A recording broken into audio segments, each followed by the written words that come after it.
So how well do you know Georgette Heyer? Hmm? Welcome to the Daily Read book series. I'm Christina K-O-S-T-I-N-A. This is where we read books, talk about books, no special effects, no theme music, none of that fancy schmancy stuff going on here. And shoot. So I have always known I was gonna get more of these and I decided not to. Um so this is from the 1930s. Oh, should I say there we go. This is from the 1930s, and I hate it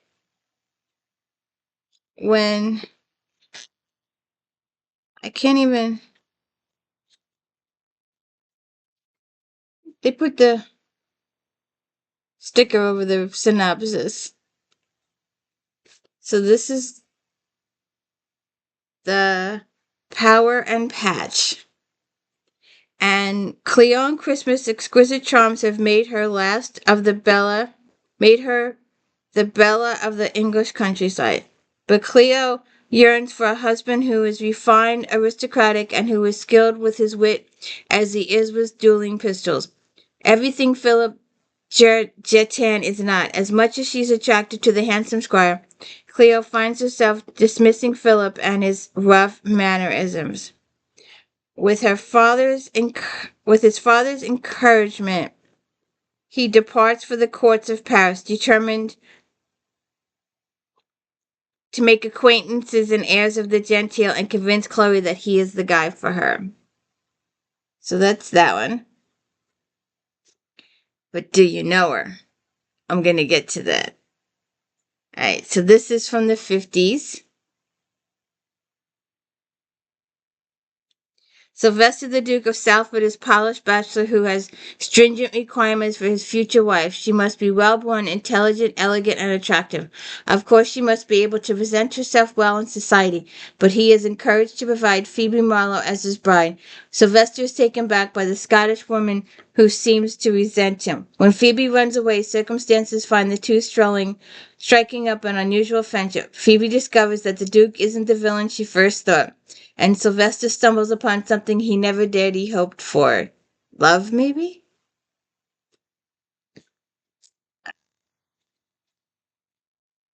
54. The Toll Gate. With a reputation for audacious exploits and whimsical nonsense, it takes a lot to unnerve a man like Captain John Staple. But when he finds himself mirrored on the moors on a dark and stormy night, no less, John hardly expects to find a young, frightened boy who's left alone to tend a toll gate.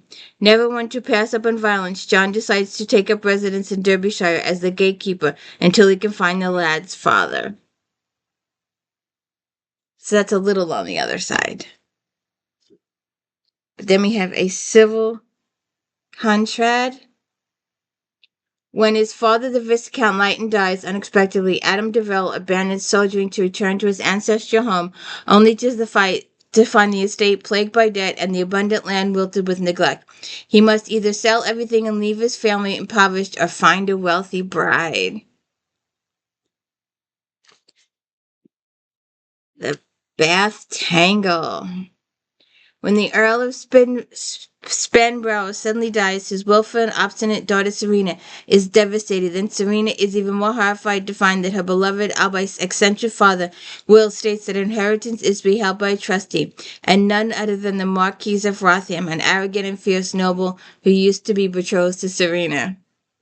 Matchmaking, matchmaking, make me a match. And from 57, the April Lady. Despite the scandalous blemish on the family's, Lord Giles Candrove has convinced his young bride cared for him, but as bills and extravagant debts begin to mount up, Giles begins to suspect that his adored wife isn't as innocent as he supposed, especially since of late she's been unable to look him in the eyes.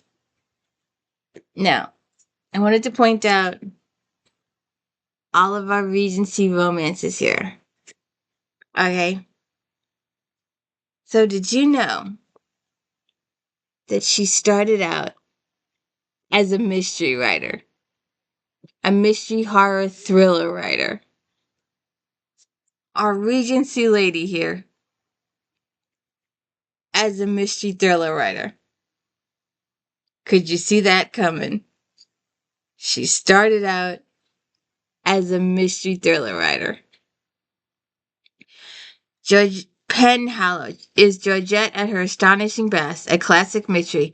To reveal one shred of information about the characters of the plot would be a crime as black as any Georgette Heyer could devise in her irresistible thrillers.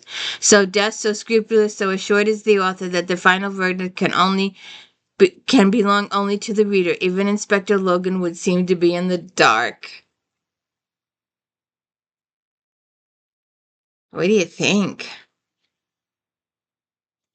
Jimmy was cleaning boots in a stone-paved room at the back of the house, which commanded through its chamfered windows a view of the flagged yard of a huddle of outhouses and glimpsed caught between the wings of the manor and the woodshed of one of the paddocks, where Raymond had some of his young stock out to grass. Beyond the paddock the ground rose toward the moor, hidden from Jimmy's indifferent gaze by a morning mist. Under the windows, a wooden shelf accommodated the long row of boots and shoes awaiting Jimmy's attention. Several tins of polish and blacking jostled a collection of brushes and rags. Jimmy dipped a brush into one of those tins and, with something with the air of epicure, making his choice, picking up the row of one of Clara Hastings' worn single-barred, low-heeled black lace slippers, he began to spread on the blacking without haste and without enthusiasm, but thoroughly, because he rather liked Mrs. Hastings. When he came to them, he would clean Raymond's gaiters and Bart's top boots just as thoroughly, not from affection, but from the knowledge born of expertise that neither of these sons of Penhallow would hesitate to lay their crop about his back if he cleaned brown boots with brushes last used for black ones, or vestige of mud from the soles. We go on for shoes for quite some time. He was turning over in his mind the possible results of telling Penhallow what was going on under his roof when a footfall sounded on the flagged passage, and Loveday Trethanian came into the room, carrying the lamp from her mistress's room. Jimmy scowled at her but said nothing. Loveday set down the lamp on the table beside the others and turned smiling towards him. Her warm brown eyes flickered over the shelf. He knew her well enough to be sure that her absence of her own shoes from the row had not escaped her. But she gave no sign. She watched him at work on Bart's second boot, and presently in her rich, soft voice said, "You do polish them clean off, Jimmy." He was as impervious to her flattery as to the seductive note in her voice. "I won't lay hand or brush to yours," he said. "You can take them away. You don't need to be so set against me, my dear. I won't do you any harm." "You do me harm." "Ah, my dear, you're jealous. I got nothing to be jealous of you for. You dressy bit. If I was to tell the old man the tricks you're up with that Bart, you'd smile to another side of your face." This is definitely from another time and another era. This was first written in 1943. So you'll understand the mental thinking of society during 1943. So what do you think of Georgette Heyer now? I just was stunned that we had these, and this was her first, one of her earlier ones. And then she turned to these. I know her as this. I didn't know her as this. Did you know her as the mystery thriller writer? Let me know. Have a good one. So, I have a little bit of egg on my face this morning. I totally screwed up my video. And you may see this at the beginning, or you may see this at the end. I'll have to see how this goes and which part of the video it goes to.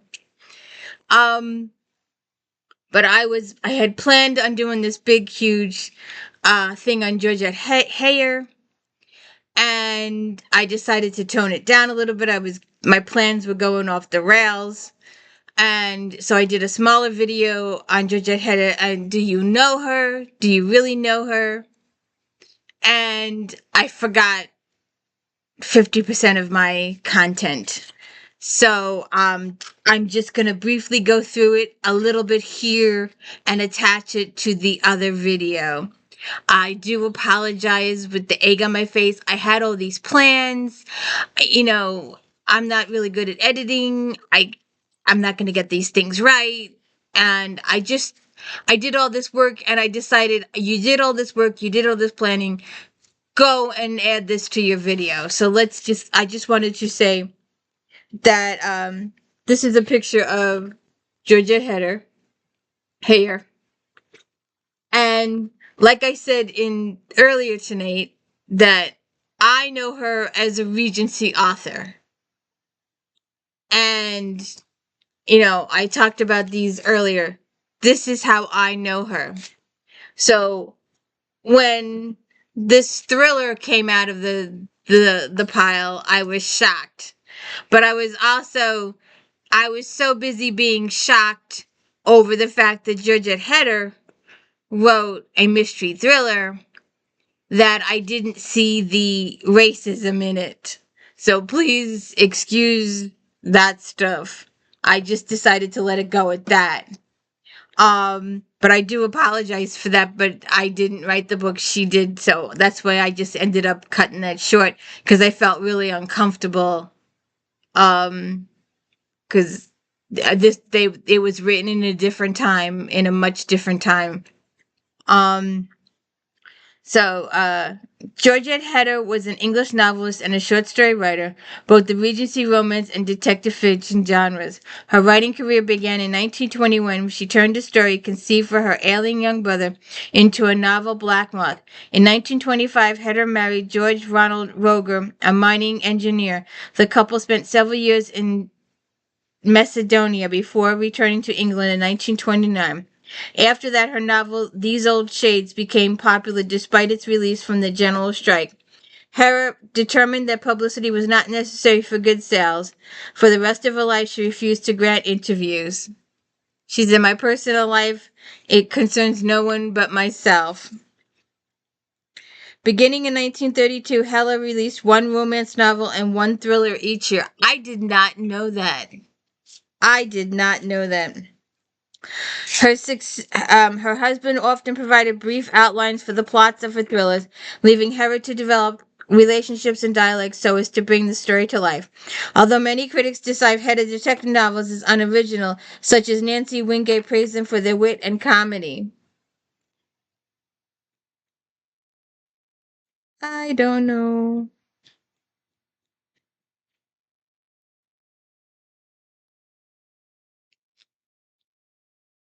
Oh, good Lord. Um, I said that already. Her success was sometimes clouded by problems with tax inspectors and alleged plagiarists. Heyer chose not to file lawsuits against the suspected literary thieves, but tried multiple ways of minimizing her tax liability.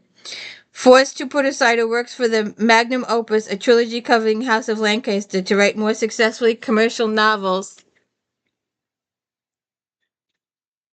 Ah,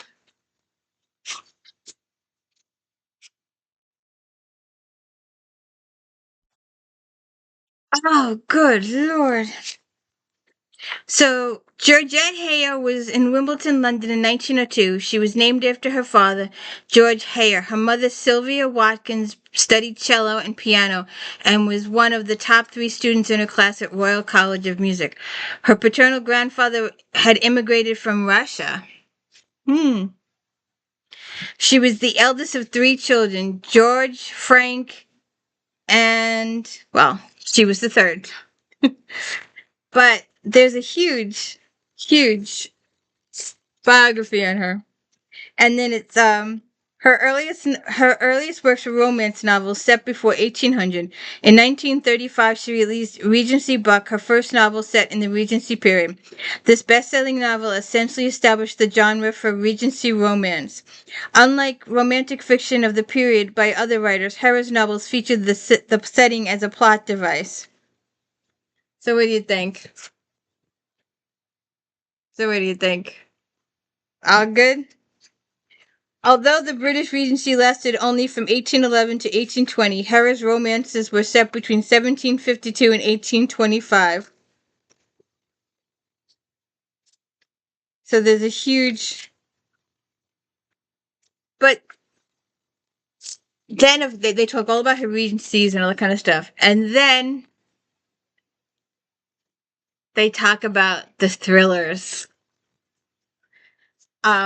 The Conqueror was Hera's first novel, historical fiction, to give a fictionalized account of real historical events. She researched the life of William the Conqueror so thoroughly, even traveling the route that William took when crossing England in England. For the next several years, Hera published one romance novel and one thriller each year. The romance were far more popular. They usually sold 115,000 copies, while her thrillers only sold 16,000. Yeah. Can you see it? Can you see it? Can you see it? Can you understand why we've only known her here? Um, Her detective stories, which, according to critic Earl F. Barringer, specialized in upper-class family murders. Okay. Um, but that is Georgette Heyer, and I'll leave you with that. But do you really know her? Do you really know her? Did you know about this one? I bet this is worth a couple of pennies, since these were 150,000 copies, and these are all redone in the 70s and 80s. These are republished. But I haven't seen these republished.